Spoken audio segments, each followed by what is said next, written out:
Le Vietnam, c'est l'intensité à chaque coup de pédale.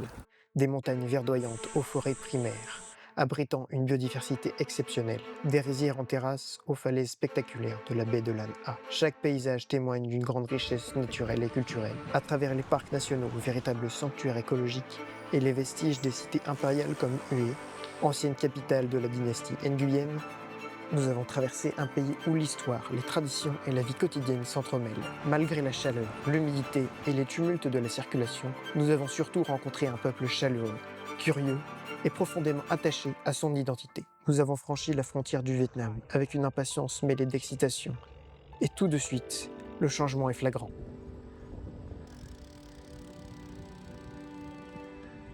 Bon, on a fait nos premiers kilomètres déjà. 3.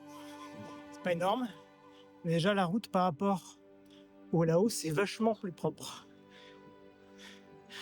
Plus de monde, plus de klaxons, plus de scooters. Un pays qui s'annonce fascinant. Les premiers jours annoncent la couleur avec une forte chaleur et de l'humidité qui ne nous lâcheront pas, ni les montées d'ailleurs qui s'enchaînent. Le Vietnam nous accueille avec des montagnes verdoyantes et remplies d'une végétation luxuriante qui s'étend à perte de vue. Là, yep.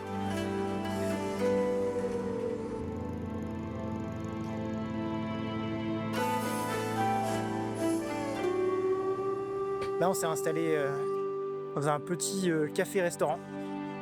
Ils ne font pas de repas ce soir, mais on a tout ce qu'il faut pour manger, donc c'est nickel. Et ils nous ont ouvert une pièce, on peut se mettre notre hamac et nos matelas. Enfin, mon hamac et le matelas de Brian, parce que le mien il est complètement cuit. Donc c'est génial, l'atmosphère a changé du tout pour le tout. Il y a un beau ciel bleu et maintenant c'est brouillard. Dès les premiers jours, l'hospitalité vietnamienne nous touche. Un restaurateur nous offre l'abri de son établissement pour la nuit. Et voilà. Le repas est prêt. J'installe mon hamac pour la première fois entre deux murs. Et Brian pose son matelas à terre. Nous avons traversé de longues étendues de jungle, à perte de vue, entrecoupées de rizières aux nuances de vert éclatantes.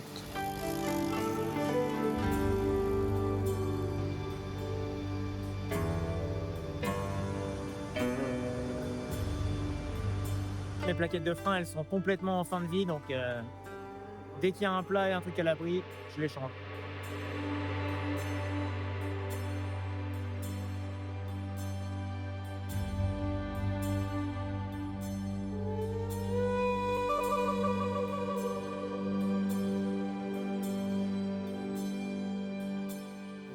Bon, on est obligé de changer le disque de frein et plaquette de frein parce qu'à l'avant, les miennes étaient complètement mortes. Donc ça m'a bouffé le disque. Ouais, je sais pas si on le verra bien. Ouais, on voit que là, il y a une margelle, ce qui est pas normal. Comparé au disque neuf. Voilà, pour vous montrer des plaquettes neuves, très épaisses, et une plaquette bien morte. C'est bon. On a tout refixé sur les vélos. Les plaquettes de frein avant et arrière des deux vélos sont changées. Jusqu'à atteindre notre première grande étape vietnamienne, Hoi An.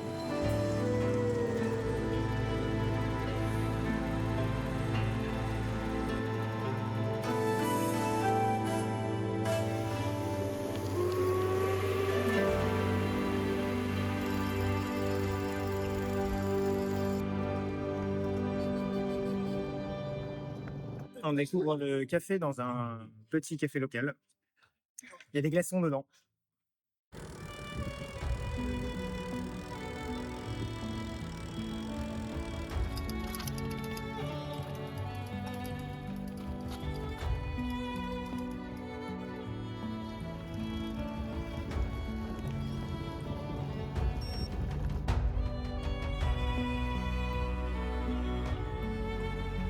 Juste avant d'arriver, nous nous sommes offerts une petite pause bien méritée.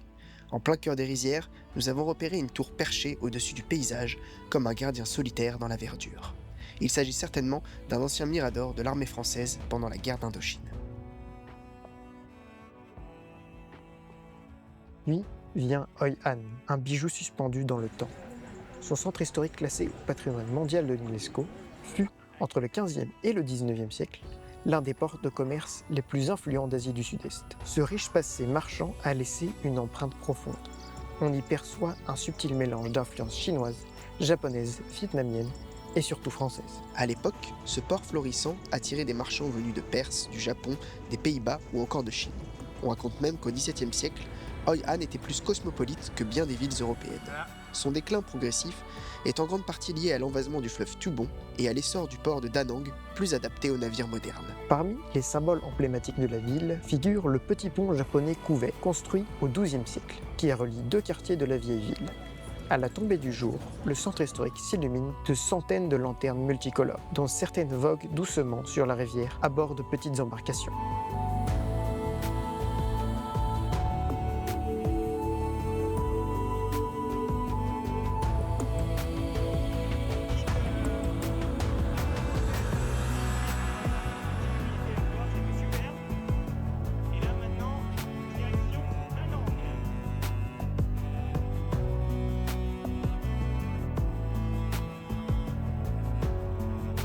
Après cette étape inoubliable, nous prenons la route du parc national de Son Tra. Ce dernier abrite une espèce rare de primates, les langurs à pattes rouges, présents presque uniquement sur cette presqu'île. Malheureusement, nous n'aurons pas la chance d'en apercevoir. Cependant, la montée vers le parc nous offre une vue spectaculaire et nous permet de bivouaquer face à la mer dans une petite base de kayak bercée par le clapotis des vagues.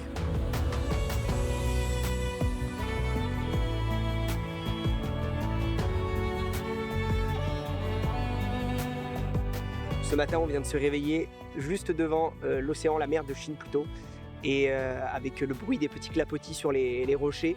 On est toujours au parc naturel de Son Tra, et du coup, direction Da Nang aujourd'hui. Face à nous, la Ling Hung Pagoda, perchée sur les hauteurs, également surnommée Montagne des Singes. Elle domine la baie avec sa statue imposante de Quan Am, déesse de la miséricorde, haute de 67 mètres, tournée vers la mer. Elle veille symboliquement sur les pêcheurs et les habitants.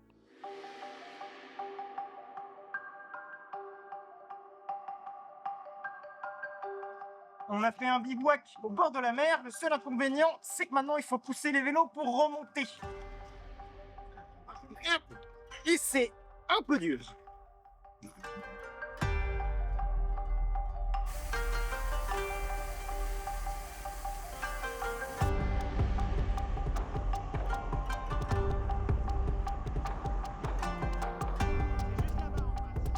En longeant la côte, nous repérons ensuite le fameux col des nuages.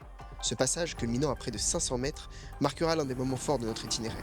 L'ascension, rendue plus ardue par une chaleur moite, débouche sur un panorama saisissant où l'on découvre plusieurs bunkers érigés à l'époque coloniale française. Ce col constituait un point de passage stratégique, à la fois pour le contrôle des routes commerciales et pour des raisons militaires. Il joua également un rôle majeur durant la guerre du Vietnam, formant une ligne naturelle de démarcation entre le nord communiste et le sud soutenu par les Américains. Il fut le théâtre de nombreux affrontements. Les autorités coloniales y avaient implanté des postes de surveillance pour contrôler les mouvements entre Hue, qui fut un temps capitale impériale, et Da Nang, port essentiel de la région. Ces fortifications furent ensuite réutilisées pendant le conflit vietnamien, d'abord par l'armée sud-vietnamienne, puis par les forces américaines.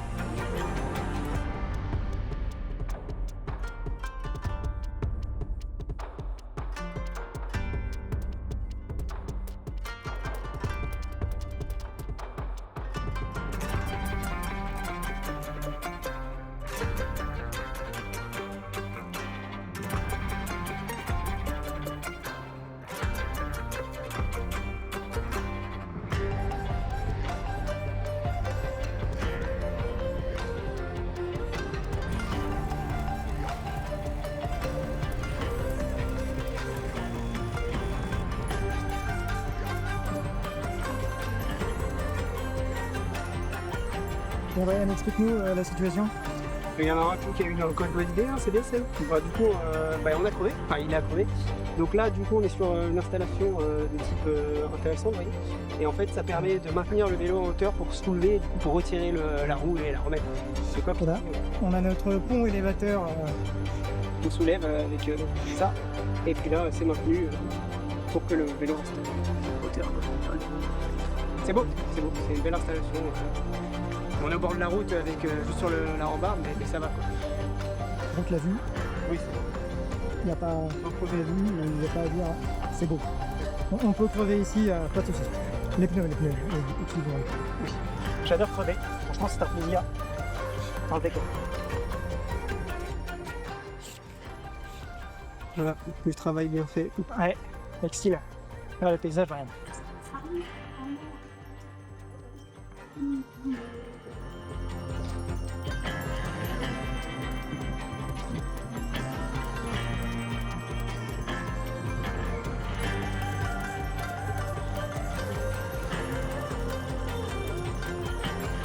Impressionnant, là, au Vietnam.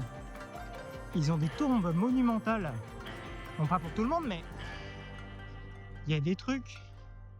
Je sais pas, ça fait 5 mètres par 6 ou 7. C'est immense. Ça, c'est une tombe, le gros machin, pour une personne. Le spot dodo de hier soir. On a dormi avec une autorisation dans une tombe d'un village vietnamien. Tout autour de nous, là, c'est que des tombes.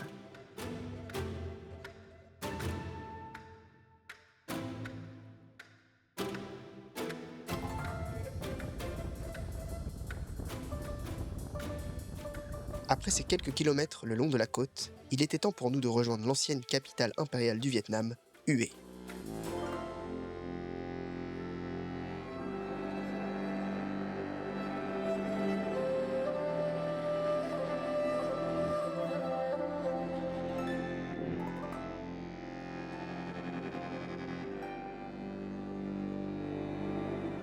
On vient d'arriver à Hue, une ville qui a une super cité impériale. On va aller la voir les jours là qui arrivent.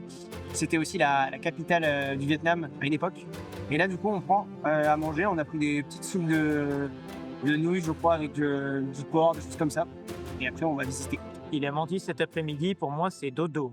Parce que cette nuit, il y a mon hamac qui s'est détaché. Du coup, je me suis éclaté le bassin sur la dalle de béton. J'ai un peu mal. J'ai un bleu sur l'arrière du dos assez conséquent.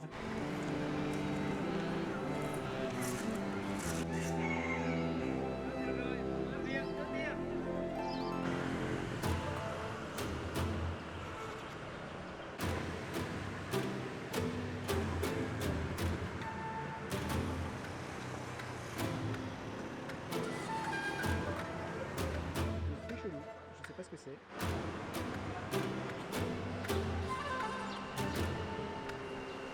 Donc on est en plein milieu de Hue là ce matin. On visite un petit peu les rues, enfin on visite, on va trouver à manger. Et bon c'est animé, il y a pas mal de scooters et tout, mais c'est sympa. Notre repas de midi. Donc il y a des œufs, de la viande, des petits haricots. Je fais tout baigner à la banane. Donc là on est dans un magasin de matelas parce qu'en fait on se pose toujours la question quand on va dans des hôtels. À chaque fois le matelas il est dur comme de la pierre quoi, enfin quasiment. Du coup on voulait savoir si c'était le cas partout. Donc, visiblement c'est un peu plus mou là. Ouais, parce que les arguments des vendeurs vietnamiens, c'est quoi, Brian? C'est quand même dur. Oula, c'est juste se casser le dos, c'est tout. Hein. Ah, dur comme du béton. Voilà, dur comme du béton.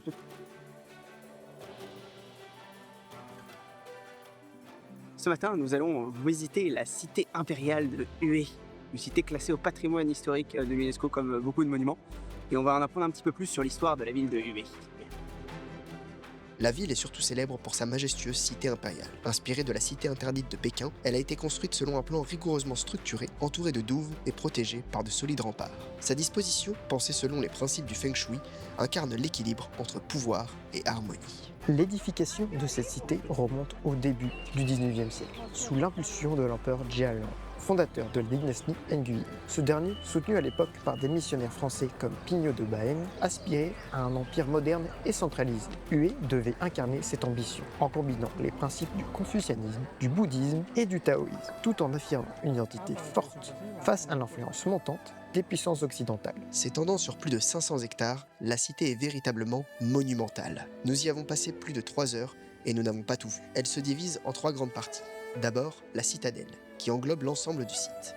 Puis, la cité impériale, cœur politique et cérémoniel réservé à la cour et à l'administration. Et enfin, en son centre la cité pourpre interdite, espace intime dédié à l'empereur et à sa famille. Parmi les lieux marquants, nous avons traversé le palais de l'harmonie suprême, où trône une salle majestueuse soutenue par 80 colonnes rouges, symbole de la dynastie Nguyen. C'est ici que se déroulaient les grandes cérémonies officielles, dans un décor à la hauteur du prestige impérial. Un peu plus loin, nous avons exploré le jardin royal Koha, véritable havre de paix. C'est un endroit que nous avons particulièrement apprécié pour sa quiétude, mais cette atmosphère sereine contraste avec son passé tragique. Pendant la guerre du Vietnam, la cité impériale fut fortement endommagée, notamment lors de l'offensive du Tet en 1968. À Hue, les combats firent rage pendant près d'un mois.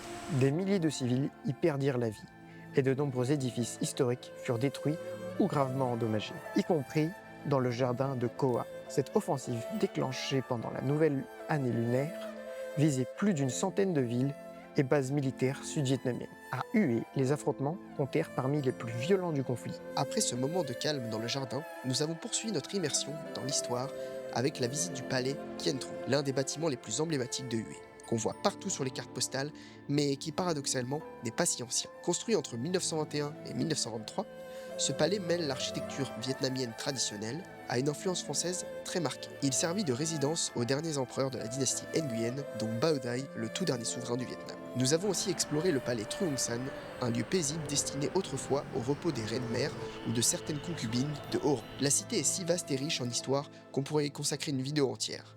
Chaque bâtiment, chaque recoin raconte une facette du Vietnam impérial. Une plongée dans le passé que nous n'oublierons pas de sitôt. Après cette escapade historique de quelques jours à Hue, il était temps pour nous de reprendre la route, direction ville. Mais comme on voulait garder un maximum d'énergie pour les merveilles qui nous attendaient, on a troqué nos pédales pour les transports en commun. Au final, le bus, c'est pas mieux que le train. Ah ouais, on allait coucher. C'est le bus. On va pas faire trop de bruit. Oui. Voilà. On va passer 7 heures là-dedans, je pense. Les vélos sont allés directement dans la soute sans qu'on ait à démonter la moindre roue. Et en plus, c'était un bus couchette. Apparemment, c'est le standard pour les longs trajets ici. Résultat, 7 heures de route dans un confort royal, allongé comme des rois ou des empereurs.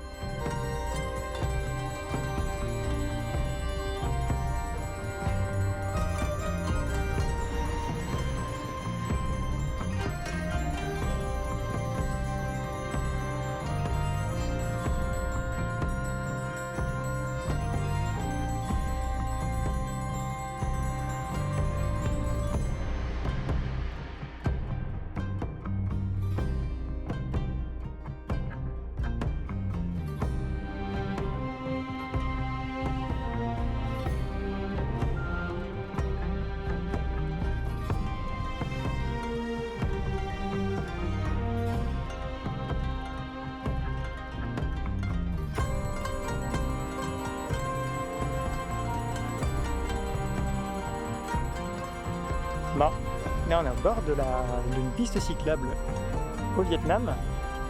Et c'est assez impressionnant. On voit là-bas au loin des grosses églises. Donc ça montre un petit peu les traces de la colonisation française.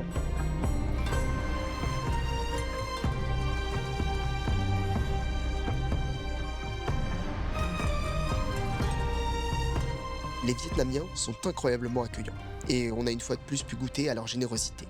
Un midi, un couple s'est arrêté pour nous offrir à manger, un moment simple mais fort.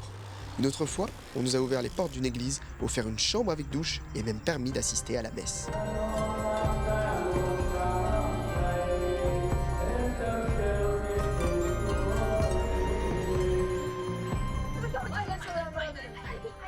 Il y a une armée d'enfants ce matin au niveau du camp.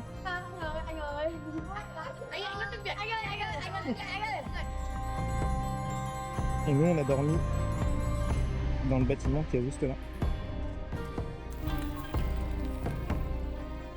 Après ce passage en douceur, direction la nature profonde.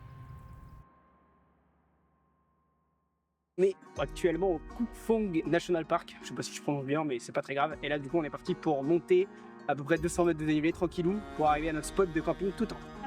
Et on va visiter entre-temps des caves préhistoriques, on va voir des jolis arbres, enfin, peut-être des animaux, ça va être chouette. Oui. Le parc national de Cuc Phuong, situé dans le centre du Vietnam. C'est le tout premier parc naturel du pays et aussi la plus grande réserve naturelle vietnamienne. En 1969, sur décision du président Ho Chi Minh, Cuc Phuong a été fondé pour protéger les forêts tropicales humides et leur biodiversité incroyable. Mais il n'abrite pas seulement une nature exubérante. On y retrouve des outils datant de 7000 à 12 000 ans avant notre ère, dans ces grottes. Des traces du néolithique témoignent de la richesse ancienne de cette région. La diversité biologique ici est dingue. Plus de 300 espèces d'oiseaux, 36 espèces de reptiles, 2000 plantes aquatiques et des milliers d'insectes.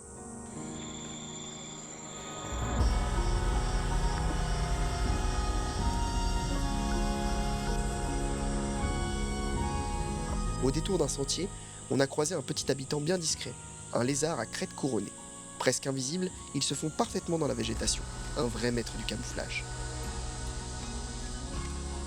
Puis, on s'est laissé fasciner par un autre monde, celui des araignées. Certaines sont effrayantes, oui, mais d'autres sont tout simplement magnifiques. On a vu une araignée funambule, probablement une leucoge decorata, en pleine construction de sa toile. Ses reflets au soleil étaient hypnotisants, une véritable artiste en pleine œuvre. Ces rencontres se sont faites au fil de notre marche dans la jungle luxuriante du parc. Et là, incroyable hasard, on a recroisé Alex et Romain. Ensemble, on est parti explorer une grotte, lampe frontale vissée sur la tête et appareil photo à la main. Au fin fond de la cavité, on a même croisé un petit serpent, tout tranquille. Mon Dieu.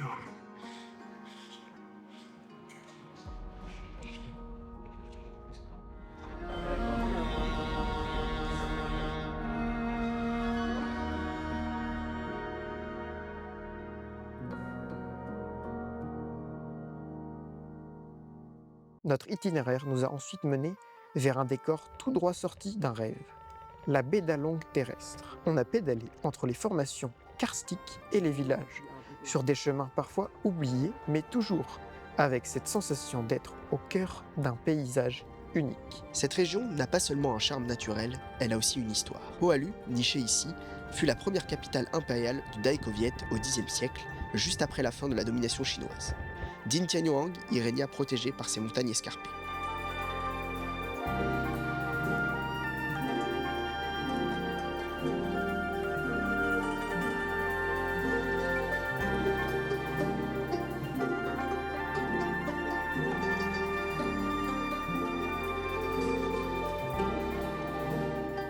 Ce matin, nous sommes en train de visiter la baie d'Along terrestre, donc une magnifique baie avec des falaises un peu partout. Là, on va se diriger vers un site où on va pouvoir visiter une grotte avec un bateau.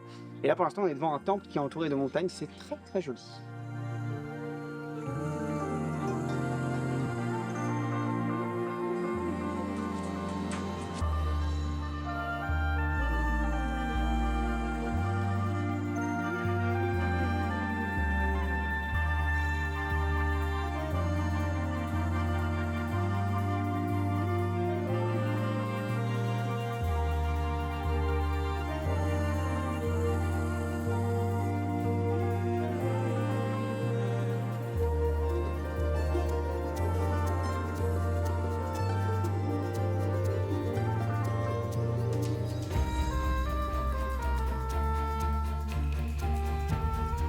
On a poursuivi notre exploration en barque, glissant à travers des grottes silencieuses, croisant quelques chauves-souris accrochées au plafond. Le clapotis de l'eau, le chant des oiseaux sur les berges, c'était un moment suspendu, hors du temps.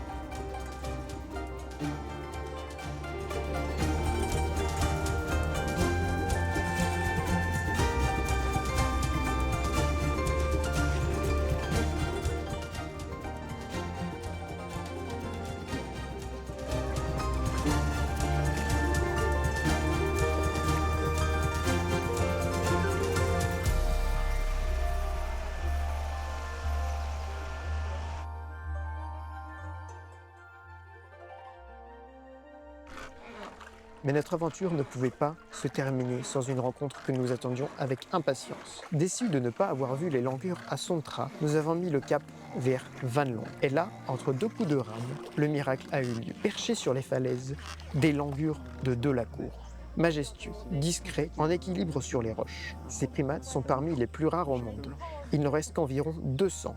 Et la majorité d'entre eux vivent ici, dans cette réserve. Van Long est un véritable sanctuaire pour eux, reconnu à l'échelle internationale pour ses efforts de conservation et son tourisme responsable. Mais notre histoire avec les langurs ne s'arrête pas là.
Alors qu'est-ce qu'on fait, Brian? Et bah, on va prendre un petit bateau qui n'était pas prévu, normalement, pour aller juste de l'autre côté de la berge, c'est tout. Simplement. Après notre exploration du parc de Van Long, cap sur l'une des étapes incontournables du Vietnam, la baie d'Along. Mais avant d'y arriver, nous avons continué à traverser la campagne vietnamienne avec une petite touche d'humour en prime. Une nuit sous un toit, juste devant une administration locale communiste. Et c'est la fin de journée. Et ce soir, nous avons essayé de demander à un temple et à une église, ça n'a pas marché. Mais il y a un monsieur d'un temple bouddhiste qui nous a amenés jusqu'ici. Et en fait, on va dormir sur le toit d'ici. Et c'est une partie de l'administration locale, donc un bâtiment communiste. Comme quoi, c'est plutôt pratique. Parce que là, depuis le début qu'on est arrivé dans le pays, on n'arrête pas de voir tous ces bâtiments-là. On n'a encore jamais dormi dedans. Donc, on pourrait dire que ce soir, c'est chose faite. Bon, ce n'était pas un sommeil des plus tranquilles. La pluie qui n'a pas manqué de tomber a trouvé un moyen de passer à travers le toit, et au matin, on était bien trempés. Mais rien de tout ça n'a entamé notre motivation. Le lendemain, cap vers Cat Ba et la baie d'Along. Plus précisément, c'est sur la baie de Lan Ha que nous avons pris le temps de naviguer. La mer était calme, les formations rocheuses majestueuses, et nous avons sorti les canoës pour explorer des zones plus reculées. L'objectif, partir à la recherche des langurs à tête dorée. Et là, une chance inouïe. Nous les avons vus, un moment magique, gravé dans nos mémoires. Ces langurs sont également en danger d'extinction, avec seulement 70 individus restants. Heureusement, le parc les protège depuis les années 2000, surveillant les groupes et sensibilisant les habitants pour réduire la chasse.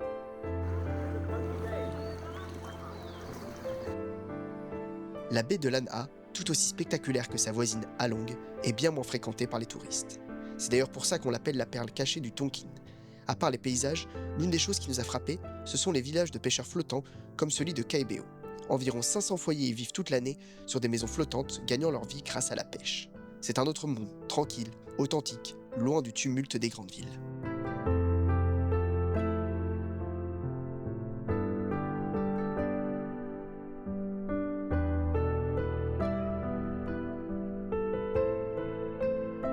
Une autre halte mémorable a été sur Monkey Island, un petit bout de terre où vivent des macaques à longue queue. Ces derniers ne sont pas en danger d'extinction, mais ils sont protégés pour éviter qu'ils ne rencontrent le même sort que les langurs.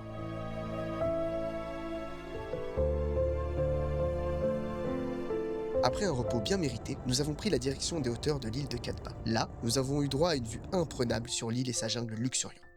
C'était un paysage à couper le souffle, avec des montagnes verdoyantes qui se perdaient dans l'horizon. Et puis, nous avons voulu ajouter un peu d'histoire à cette expérience. Nous avons exploré un ancien hôpital militaire, dissimulé dans une grotte, utilisé par l'armée nord-vietnamienne pendant la guerre du Vietnam. Un lieu chargé de mémoire, enfoui au cœur de la montagne, qui nous a permis de nous plonger dans le passé tumultueux de ce territoire. Eh bien, la visite fut brève, mais ça reste quand même très intéressant à voir.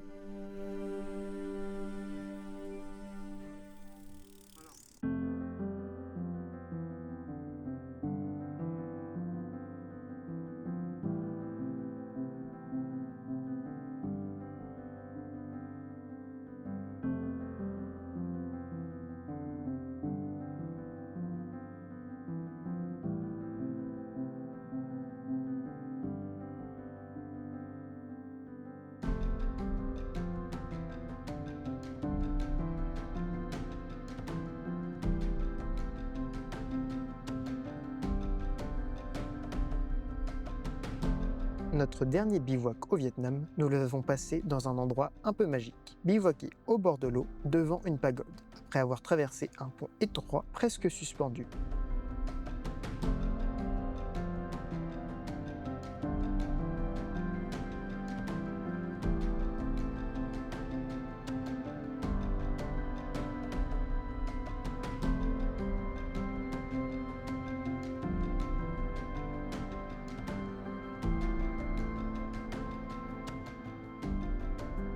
Ah, le plaisir de rouler sous la pluie et en plus de pousser son vélo sur un ponton. Ça, on adore. Au matin, bien réveillés, mais sous une pluie battante, nous avons pris le dernier ferry suivi d'un bus direction la capitale du Vietnam, Hanoï. Un nouveau chapitre, mais avant tout, un adieu à ce Vietnam qui nous aura tant offert.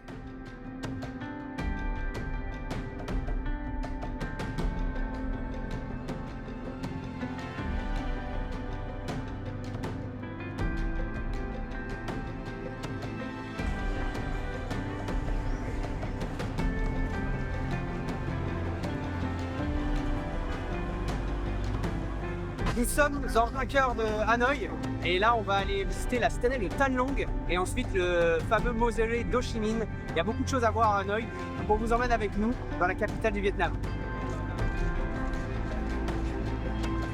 Et bienvenue à la cité impériale de Hanoï, qu'on vous emmène visiter maintenant, avec nous.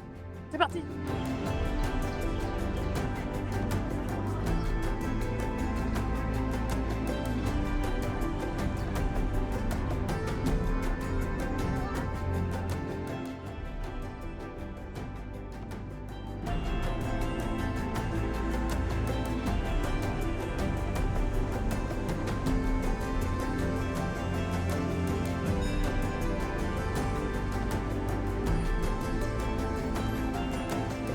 Ce matin, on vous emmène visiter une prison qui a été construite pendant l'ère coloniale française et elle a eu de multiples usages de...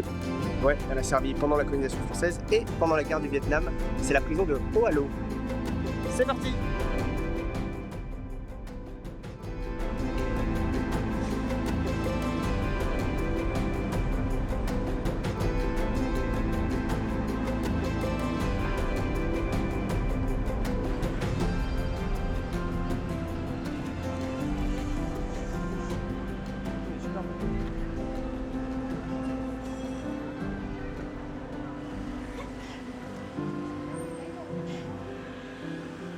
Brian, qu'est-ce qu'on fait ce soir? Qu'est-ce qu'on fait? Bah, on va manger. Mon activité préférée. Bah c'est bon. Non, moi j'aime bien. Je trouve que c'est un des meilleurs.